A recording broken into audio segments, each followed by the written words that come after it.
All right, we are live, guys. Good morning, Morning. Tracy. We are back again today with you guys with our new show for a new race in Tracy 2020. Our new show's name is Straight Talk with Tracy Council Candidate 2020. And we have our first candidate from the Tracy City Council race with us. There are total, I believe, 8 candidates that they are running for 2 vacant seats. And Nine? today we have very known figure, 9 candidates. I'm sorry. Yeah, I Thank think you, so. Jamie, and Yeah. Yeah. thank you for correcting me. And yeah, we have a special person, known person in the community, Jamie Medina. And I'm not gonna take much more time and hand it over to Gutage to give us a very brief highlights about Jamie, and then we're gonna open a floor to Jamie to address to our audience, and let's hear from Jamie after that. Thank you, Jamie. Thank you, Gutage. Go ahead, please. Mhm. Thank you very much, Raj. Thank you, Jamie, for your time for coming on our show. Of So, course. Jamie, he is a fifth generation Tracy resident, a combat veteran from U.S. Air Force. And I just want to congratulate you, Jamie. So today, so you have the fourth anniversary of Fixed In. So the Mhm. organization that Jamie founded, a nonprofit organization that helps solve the issues that our day-to-day veterans face. Thank you very much for your service, and thank you Mhm. very much for helping out our veterans. Now, please share some more about yourself. Yeah, I was born and raised in Tracy, fifth generation Tracyite.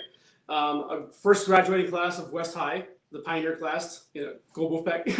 and then after that, I went to college for a couple of years, and I ended up joining the U.S. Air Force. So I sort of followed in the footsteps of family tradition.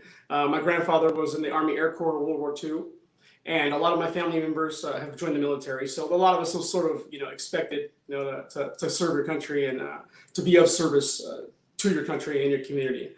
And then I retired after 17 years in the Air Force, came back home and finished up college. I was on the 20-year plan, so ended up coming home, and then I went to University of the Pacific and graduated there with substance abuse and mental health certifications. And now like I said, just through myself in the community, provide counseling for individuals suffering through substance abuse and mental health, and for veterans, mostly veterans, and through the Veteran Treatment Court in San Joaquin County. And since founding Fixed is in 7 counties throughout the region, so we're growing really quickly. Oh, that's wonderful. That's Mm-hmm. wonderful.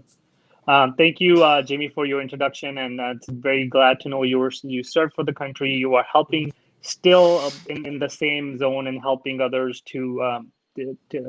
for their betterment, and that's Yes, sir. amazing. And as we're gonna progress in the show, I think we should jump into our first question of the show.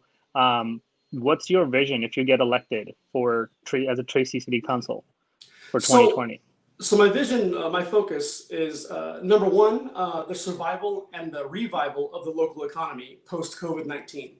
Right, COVID-19 has hit every community in the United States, but ours particularly is bad too. Businesses are closing, and with businesses closing, individuals will lose jobs. When you lose jobs, you could potentially lose your livelihood, your house, and add to the growing homelessness population in our city. So that's my primary focus, is that, and working with business leaders and individuals throughout the city to figure out how we can keep our local businesses open, how we can keep them alive during and then post COVID-19. So that's my main focus, and then my secondary focus would be on homelessness itself. I work with that. I work with that population. I'm constantly providing counseling, food. Actually, right after this conversation, I'm going down to El Pescadero Park because Fixed. We got a lot of donations for food, so I'm going to bring a bunch of food down there and distribute it throughout the entire park. Individuals basically live there. So those two are my primary focuses. That's my vision, and hopefully we can get a hold of that. We can get our economy back alive and thriving again, and significantly lower the homeless population. I have a good plan that works for that. I've blasted that plan out to every business leader and every city council member, stakeholders throughout the community about 2 years ago, and still nothing's been done. So and I know it can work. I've seen it work. Oh, that's wonderful. Yeah, like you said, I think the small business mom and pops and any small business Hmm. survival in this COVID, it is they're getting the big hit, uh, Oh man, because yeah. they were surviving on the everyday's sales, everyday traffic coming in, and people wanted to come and eat and order or anything. It's not only restaurant, but any small business is getting Hmm. impacted. So I think that is a huge issue. How to reopen it after post COVID, right? We need to have a Hmm. plan. We need to be prepared, I think, in the future as well. Any sort of this, maybe there might be some other sort of a virus that kind of put us back in the same situation. So how we are prepared for that. So all those conversations, I think, very strategically needs to be done. So we're glad that you're looking into that, and you're thinking about it. And And Jitesh, please chime in. Yeah, go ahead, Jimmy. Yeah. no, I was gonna say, and I've already been working in that. Like I've been meeting with business leaders, and I've been interviewing them and trying to get the word out, trying to get their message Right. out. And I've been working with homeless individuals all throughout the San Joaquin Valley, but specifically Tracy. I'm mostly worried about what's going on in Tracy. Um, you know, this is our community, and it's a great community. We have everything we need here, and I think we just need to keep it alive and keep it thriving. Definitely, Yeah. yes. And Hmm. yeah, thank you very much, Jimmy. So, as you have said, yeah, this is the first time in our generation or in our kind of 100 years we are facing this kind of situation. We have to have a plan. So, how to pass through this situation? So, right now, we are kind of everybody they are seeing, oh, what's happening. It's kind of a Hmm. new. And till December, so we are understanding the situation. And after that, it will start impacting more and more. So, Oh we yeah, should, each yeah, we week. should have. Yeah, have a definitely a great plan. No, thank you very much for touching those key points. So now the second question I would just ask. So what would be you bringing to the city of Tracy, and what are the issues you are facing or you are seeing in day-to-day activities in the city? So day-to-day activities. Actually, if you don't mind, I want to read something real quick from the Tracy Press, yesterday's Tracy Sure. Press. It's in the voice section or the letters to the editor, um, and this is by a resident, Dina Corveo. I'm very concerned about the homeless issue at El Pescadero Park. I get garbage thrown into my yard, as well as drug paraphernalia all over the street. There's fighting. There's been 3 fires, and it causes me great concern for my family, children, and children in the community. Is there any way they can move away from the fence line from my neighbors and my fences? Can they move and stay where no homes are, maybe just a field? We can't even walk our dogs in the evening anymore. Kids, I will not let play there. We have rights as homeowners. We pay taxes for our living area. If we don't, we can lose our home.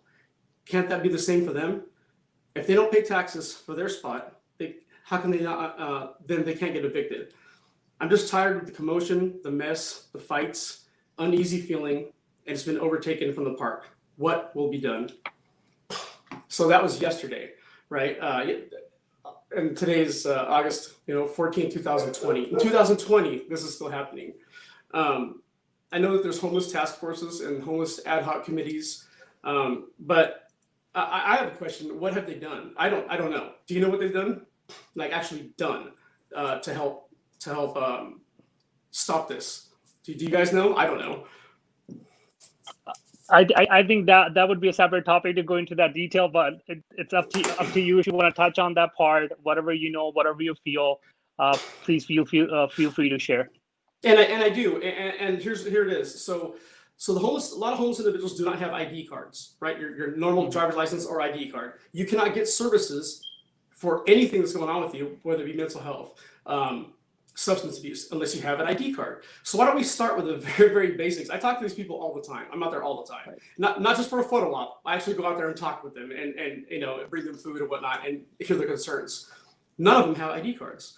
Nobody has an ID card to get services. So, like I said, let's start there first. Let's start. Actually, I have a plan for that. I'm going to probably be working on that this week as well.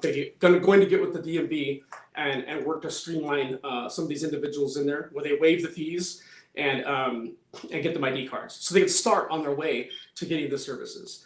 People think, oh, they just need a job, or how come they don't do anything? Well, they don't have your basic things you need to operate in a functioning society. So let's start there. That's what I want to focus on. That's what I will focus on, and I'm doing it already. I'm more of a doer, than sit there and committees, and I love the workshops. I think those are great.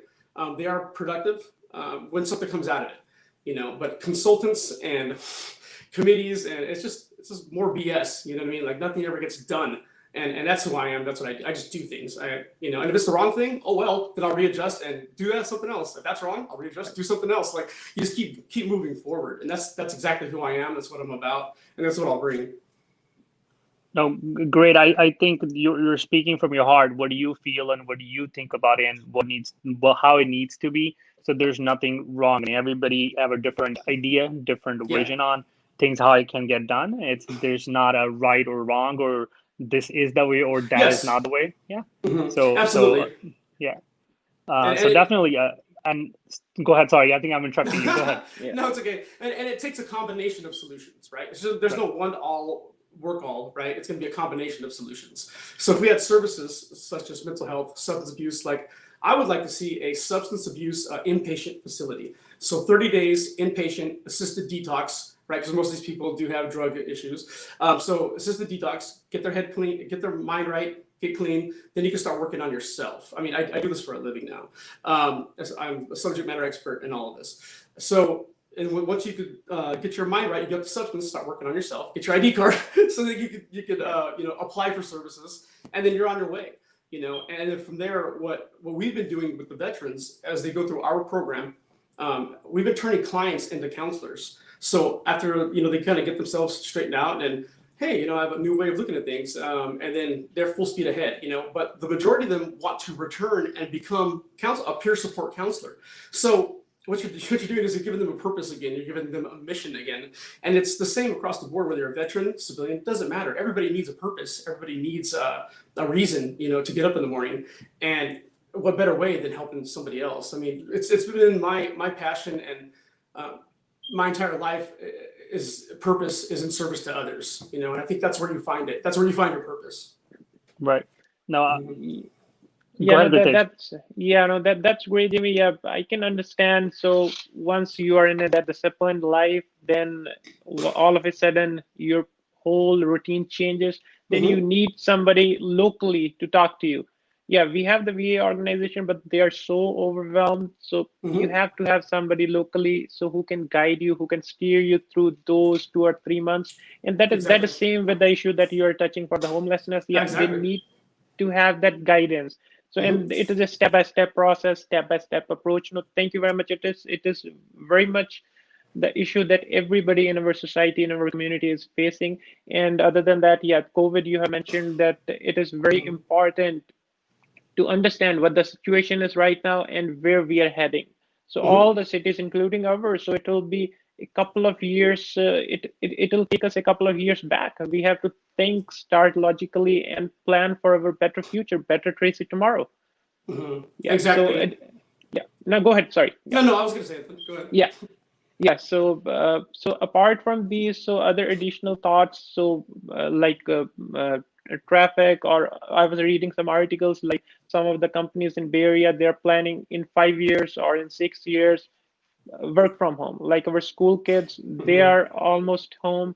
So all those people like across the Altamont Pass, they'll start moving to these areas. So what do you think, as we have grown to approximately 100,000 population, we are growing more and more day by day. So some of the thoughts of what you want to bring to our city? Well, of course, affordable housing. I mean, I'm not a developer. I'm not going to go build houses, but I mean, obviously, we need affordable, excuse me, affordable housing that's going to be able to have people live here, right? And then hopefully bring those jobs here, bring those companies. But here's the thing: they're not going to come unless this is an appealing place to be, right? So, how many amenities projects are still wide open? They've been open for years, right? Like Legacy Fields and but the aquatic park, right? You've got these things on the books that were supposed to be done or halfway done. Why aren't they getting done, right? So in my opinion, the way I look at it is you need to make Tracy attractive to these companies to come here, for their employees to live, work, and play here. So my focus would be on finishing what you started, before you jump in and start more projects. It just doesn't make sense to me. So like Legacy Fields, why isn't that done? That needs to be done. That should have been done years ago. So once that's done, that'll bring more people in. I mean, take a play out of Manteca's playbook. They developed their 120. Why isn't our 205 developed into a social center, pulling these commuters off the freeway to be consumers in Tracy? They bypass us. They go to Manteca and spend all their money over there. I don't like that. I don't know if you do, but I'd rather them come here and spend their money. Go to our downtown. We need signs that point the way towards downtown. Even Ripon has that. It's like we just need to, I think, upgrade and update some things. That's just my opinion. But like I said, don't reinvent the wheel. I mean, look what other cities are doing that's working for them. Steal those ideas and put them in place here. Why not?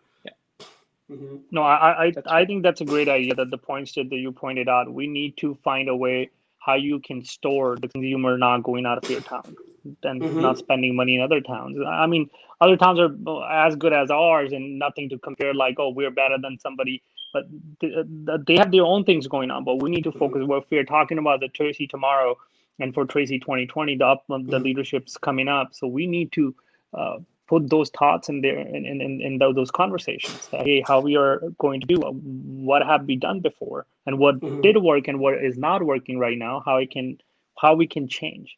So, and we live inside the triangle, think inside the triangle, but I think we need to be thinking outside the box, with more innovative and creative ways to attack these, or not attack, to address these things. It's in me, I just get really yes, of course. If you're a combat veteran, that's the first thing you got. Yeah. So like I said, I think it's little things, like big arches on 11th Street on both sides. We have a giant arch on Central and 11th Street saying, hey, this is the historic downtown, welcome downtown. And these are attractive things that pull people in, and not very expensive, I mean, gosh, I could probably get one done in a month, so it's like just getting those ideas and putting them into place but do it, don't just sit there, talk about it, No, most definitely. And just to kind of reiterate it back to the same point on the homelessness issue, I was just thinking about it, just to kind of get a little more clarification on that part. Like you said, we need to get we have to first identify these folks by giving them the ID cards. Oh, of course. So are you, like you said, you are actually helping the veterans through your organization? Are you doing something towards the homeless people? They are non-veterans. Yes, of course. I'm sorry, I didn't make that distinction, but yes, our primary focus is veterans, fixed, right? But my focus is Tracy. My agenda is Tracy. So yes, me, Jamie. So I'm out there. Like I said, after this, I'm going to run right over there right after this and distribute a bunch of food to everybody over there. And I'm getting everybody's information, all their names and birth dates and everything, trying to compile this list of people who do not have identification. Because once again, they cannot move forward unless they can prove they are who they are. And then they can start getting the services that we have in town. We have a lot of services here in town, but a lot of these people can't get it because they're just here. So you're actually getting the list and like getting to the DMV and stuff like that to get them the IDs issued. Okay, and just kind of this is not my what do you call it, forte on the homeless side. So I'm just trying to understand by asking questions, and I believe a lot of other folks may not know a lot about how we are handling the homelessness issue in our town, right? So without their physical address, how are we gonna get them the IDs? Like, well, exactly. So in California, you can be homeless and you can apply for an ID and they waive all the fees. Okay, but you need an address, exactly. So a homeless shelter or a church can do it. I was going to offer. Well, I have to talk to the board of directors, but and it's going to be after I offer it. So I'm going to go ahead and just offer it to everybody. Hey, we can use my business's address, as a physical address for you guys. Because like I said, I'm in contact with a lot of them anyway, not just homeless veterans, with homeless people in general. Overall, Yeah, so I'm gonna offer that. Don't tell my board, but yeah, I'm gonna go ahead and just do that, just because I want to get it done. You know what I mean? I'm about getting things done, and then I'm going to the DMV this week to work out some kind of dope deal with them as far as like coming down and streamline that. So. No, I think this is wonderful. That is where I was trying to get at. I was like, you are just touching on it, that you are helping. I actually wanted to help the audience to understand at what deep level you're involved in. You're just not saying, because you said you are the more person. Action speaks louder than your words. Absolutely. So you want to go get done. So that is, he's even offering his own organization to use their name, so these folks can get the identification, and after the identification, the resources Jimmy would be working on, as other all different organizations are. So put them together and help them out. And I think that's a wonderful thing, as a human beings, as a Oh, thank you. humanity, we all can do together. So that's wonderful.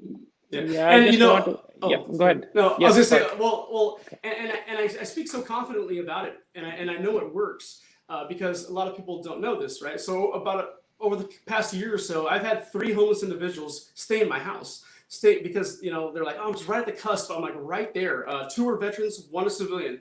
The one who was a civilian still lives on my property in a trailer, and now he works for Fixed, and he's the new executive director. And this guy was on the streets, homeless. I mean, like you name it, and he had that going on. Sorry, I'm busting him out here, but I mean, but yeah. So, but I expected more of him. I said, hey, okay, I'll let you stay here, but hey, I better have a clean yard, and I better, I put a lot of responsibilities on him. He rose to the occasion, and look at him now. 3 years later, now he's like helping running our company. Okay, so that's what it takes, and just a little bit of encouragement. Instead of just looking at somebody and saying, oh, he's a dirtbag, she's a dirtbag. You don't know why they're there. I mean, they could have lost their job. Who knows, right? So each individual has their own individual issue or problem.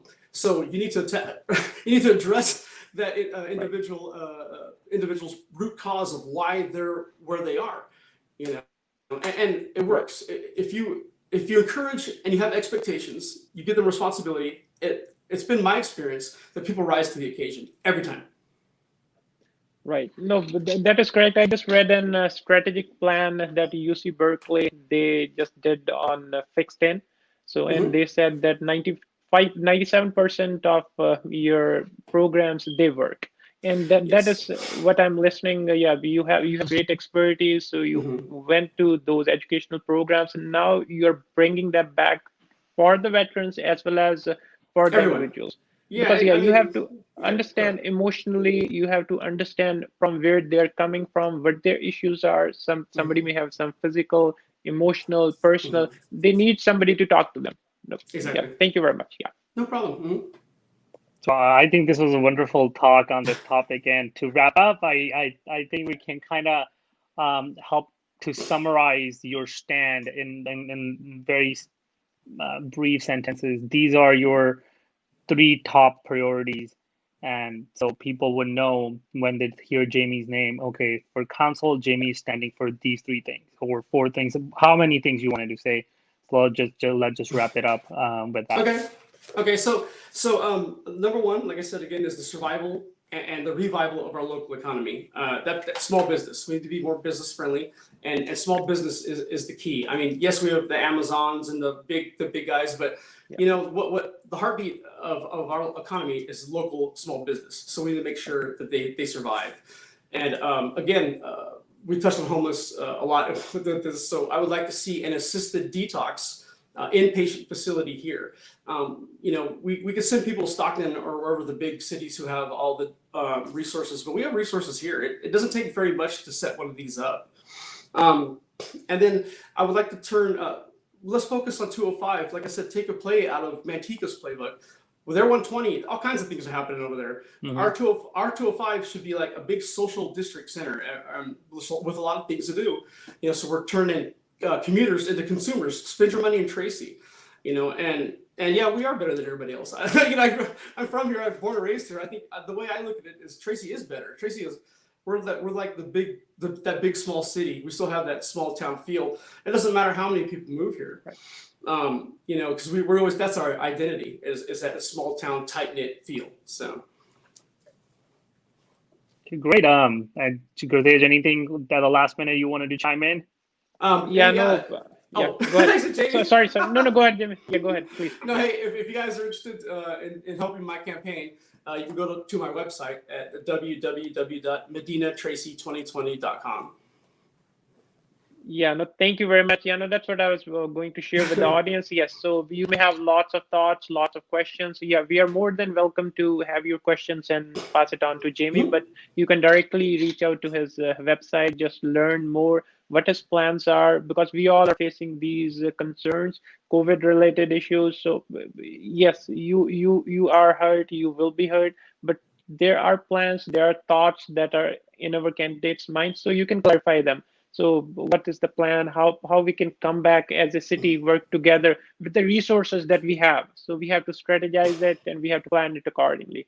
And for homeless and for veterans, I want to thank you from core of my heart. So I correlate, yeah. So I'm coming from a family, the fourth generation military family. So went to the Awesome. Air Force school, so I can correlate what you can bring to our community, to our society, to. Yeah. And the other thing is you are the fifth generation here, so you know the city from the grassroots. So Mhm. you have the plan, and the military that has taught you all the options, all the avenues from where you can think out of the box and work and solve those problems. To Mhm. our viewers, I'll just say, yeah, please feel free to ask your questions, reach out to Jamie, clarify, and make an informed decision for the candidate on 2020 for a better Tracy tomorrow. Mhm. Yeah, I'm Yep. excited. I'm really Well excited said. about this. Yeah. Well, thank you, Jamie, for taking the time out to be with us on this show. And Mhm. we really appreciate your energy, time, and the thoughts that you're bringing for the Tracy resident. And we're excited to see the results on November 3rd, 2020. So we'll see Awesome. you. And Great. thank Thanks, you. guys. I Okay. appreciate it. Thank you. Bye Thank bye. you very Welcome. much. Bye. Bye bye.